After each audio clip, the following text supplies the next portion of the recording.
Thank you, Greg. President Donald Trump and Mexican President Claudia Sheinbaum announced Monday the 25% tariffs would be postponed for 1 month in exchange for concessions of border security from Mexico. Sheinbaum reportedly agreed to reinforce the border with 10,000 Mexican National Guard troops to crack down on fentanyl and illegal immigrants entering the U.S. From Mexico's standpoint, Sheinbaum asked President Trump to help stop the arms trafficking from the United States into her country. She alleges he agreed.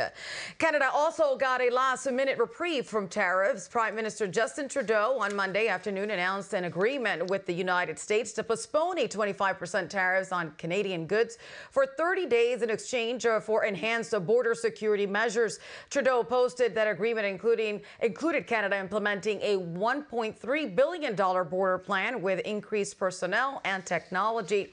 As for the tariffs on China, beginning today, the 10% tariffs are in effect on Chinese goods entering the United States. The measures are part of President Trump's tools to motivate China to stop the flow of precursors chemicals to Mexican cartels, who then turn them into fentanyl pills, which are smuggled into the United States. Last week, the president declared the fentanyl crisis a national emergency. In the meantime, according to the New York Post, China is retaliating by imposing a 15% tariff on coal and liquefied natural gas imported from the U.S. and a 10% tax on crude oil and agricultural machinery.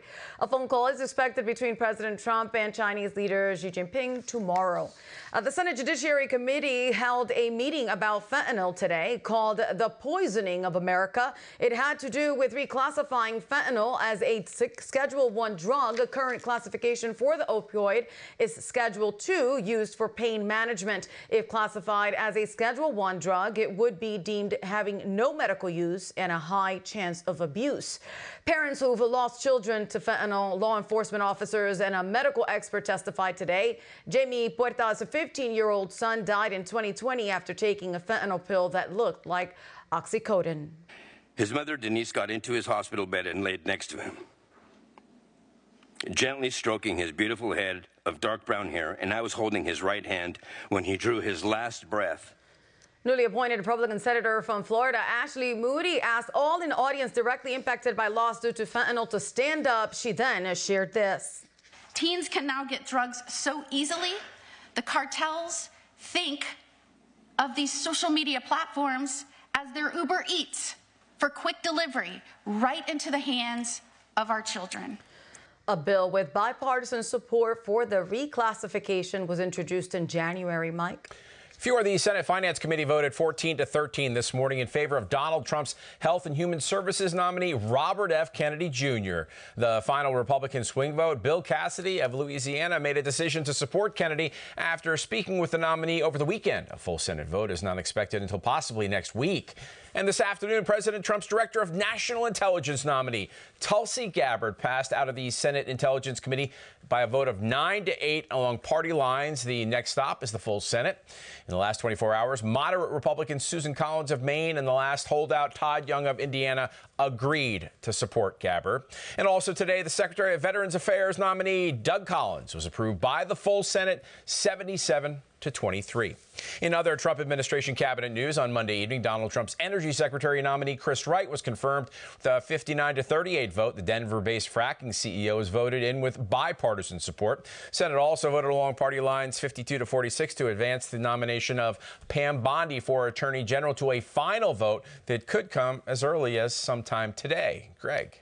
After losing its biggest financial supporter, the United States, the World Health Organization is calling on leaders around the globe to put pressure on Donald Trump to reconsider his decision to withdraw the United States.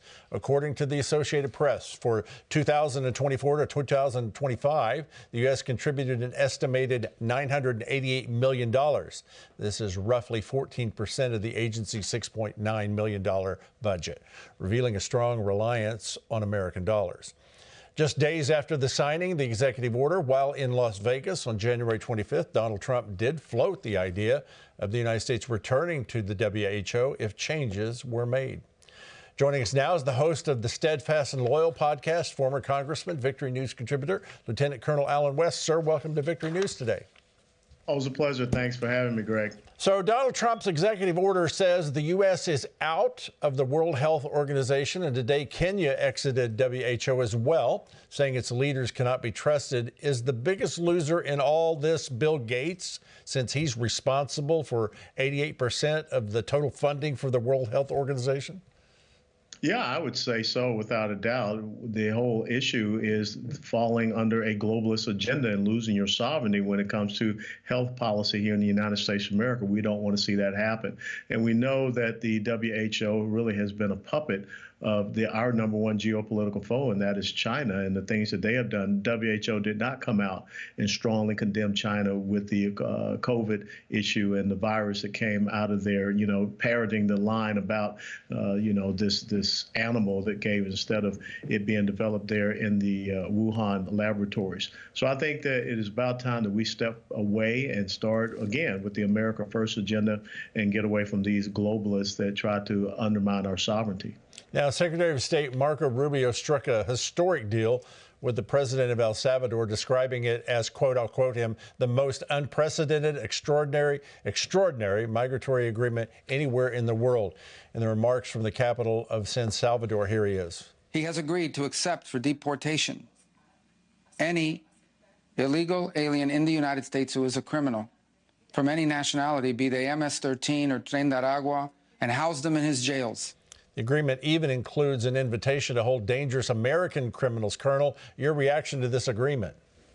Well, again, this is how you get peace through strength. When you have leadership and you have a leader such as President Trump that's operating from the moral high ground, and someone that can go down there. Marco Rubio was a great selection for Secretary of State, because Donald Trump understands we have to have better, stronger relationships right here in our hemisphere, and that means Central America and also South America. And look at what he's done already, getting the president of Panama to walk back on the One Belt, One Road policy initiative with China, and now look at what has happened with El Salvador. And we know with the capitulation of the president of Colombia as well. So I think that we are starting to move toward Pax Americana here in the Western Hemisphere. Now, the governor of New Jersey, Phil Murphy, well, he decided to flaunt his relationship with an illegal immigrant. Listen to him, and then listen to Border Czar Tom Homan's response to that. Here it is. But there's someone in our broader universe whose immigration status is not yet at the point that they are trying to get it to. And we said, you know what, let's have her live at our house above our garage. And good luck to the feds coming in to try to get her. I got note of it. Won't let it go. We'll look into it.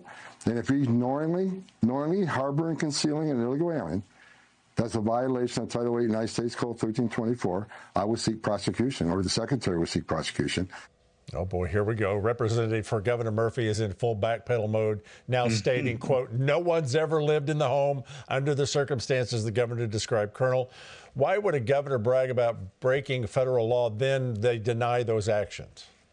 Well, what you're finding is that you have these governors, Democrat governors, who are trying to get out there and show their moxie so that they can run for president here in 2028. And so Phil Murphy got way over his skis, and then all of a sudden he realized, oops, I've got Tom Homan. Tom Homan is very serious. Tom Homan knows the law, and I'm supposed to be subservient to federal law as long as it is in pursuance thereof of the Constitution. That's in the Supremacy Clause. And I think the other governor that needs to take a little bit of humble pie is Governor Pritzker up there in Illinois. Yeah, it's going to be fun to watch all of this. There's a lot of angst on the left right now with everything that's happening. It's happening so fast. Colonel, thank you so much. We'll bring you back here in just a moment. Thank you.